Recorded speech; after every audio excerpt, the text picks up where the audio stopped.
The Clintons are hitting the road once again, but it's not the campaign trail this time. Former President Bill Clinton and 2016 Democratic presidential candidate Hillary Clinton are stopping in 13 cities from November of this year to May of 2019. The show's promoter, Live Nation, says Bill and Hillary will tell the stories that shape their careers and discuss the issues of the day. The tour doesn't begin until after the midterm elections, but many, including Democrats, wonder if this tour will do more harm than good. For more, we're going to go to our political panel.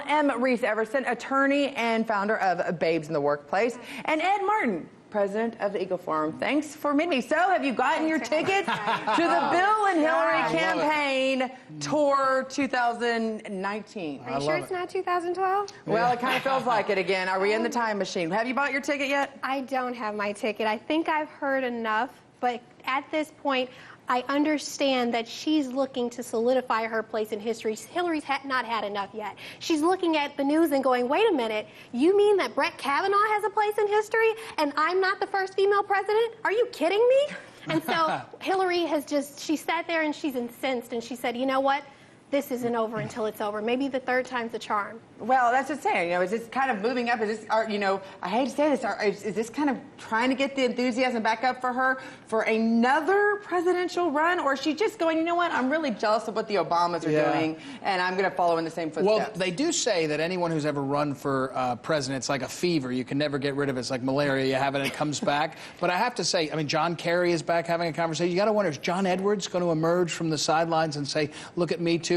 From our standpoint, politically, conservatives, I prefer more of Hillary out because I don't think it reminds people of a positive vision for the Democrat Party. I think it's sort of Hillary only, and that's better than something that might look like an alternative vision. So let me ask you, as it's your kind of my view from the left tonight, does this kind of speak of the desperation of the Democratic Party right now, that they're going back to what they've already tried and it didn't work? It reminds me of like the McCain-Romney of what the Republicans tried. So here's the thing. You've got someone that's very endeared by the Republican Party, and they know that they've got to come out swinging. And so you kind of want to go to someone who knows where the bones are buried, who knows how to raise money, who knows how to really get the groundswell going. And here's the other thing.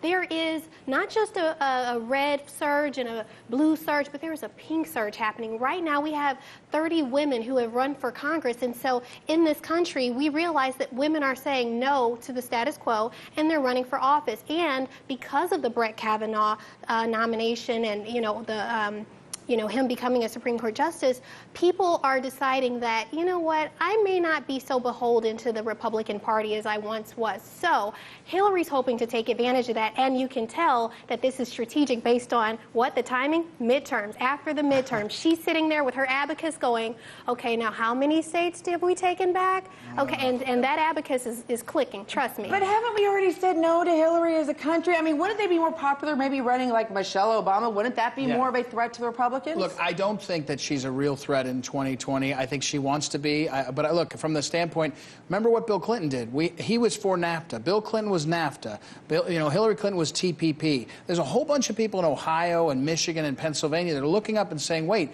the new Republican Party looks and feels like something that's better. And the last thing is, Hillary's stuck with the deplorables, the phrase she used, with her attitude. No, but wait a minute. Trump's stuck with a whole lot more phrases that he's used than one Hillary Clinton deplorable. But what I mean is that going to grow your Democrat Party to have Hillary's face and attitude?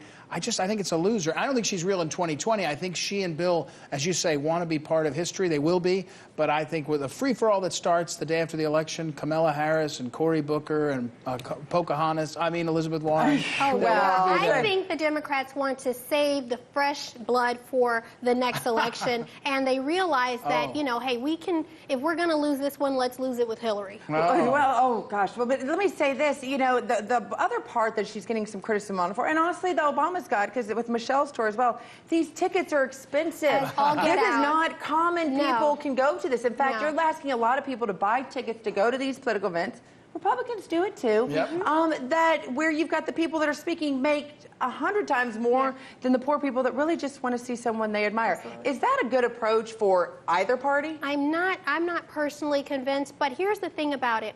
What Hillary Clinton is counting on are the women who are college graduates. Those women were the women who supported or who opposed the Brett Kavanaugh nomination and who were kind of looking at the Republican Party and going, you know, I don't think I subscribe to this ideology of silencing women, of opposing women who have come forward, and because we want people who believe us when we say me too, we're not really so sure that we subscribe to those ideologies. So because those women are college graduates, they have good jobs, careers, they're able to take care of a ticket or two. On that side. So in the end, is imitation the best form of flattery? Is this the Clintons and the Obamas just trying to somehow pack up like a Coliseum or a convention center? Sounds familiar to what we see almost on an every night basis right now that Trump's. Is this kind of their hope in trying to do it?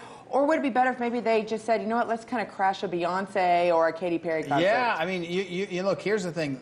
I think the most operative phrase for this election is drain the swamp. If you're a party member, Republican or Democrat, you're in office, people in the swamp in Congress, they don't like you. Hillary and Bill, they look and feel like the swamp. I mean, they're not contrasting. Now, what you have to wonder is what's Mayor Bloomberg thinking today? He re-registers a Democrat. Here he comes with his billions. It's going to be, I think you're wrong. I think in 2020, a lot of Democrats think this is their one chance. Trump's got a limited ceiling, they'll say, and here they are going to steal it.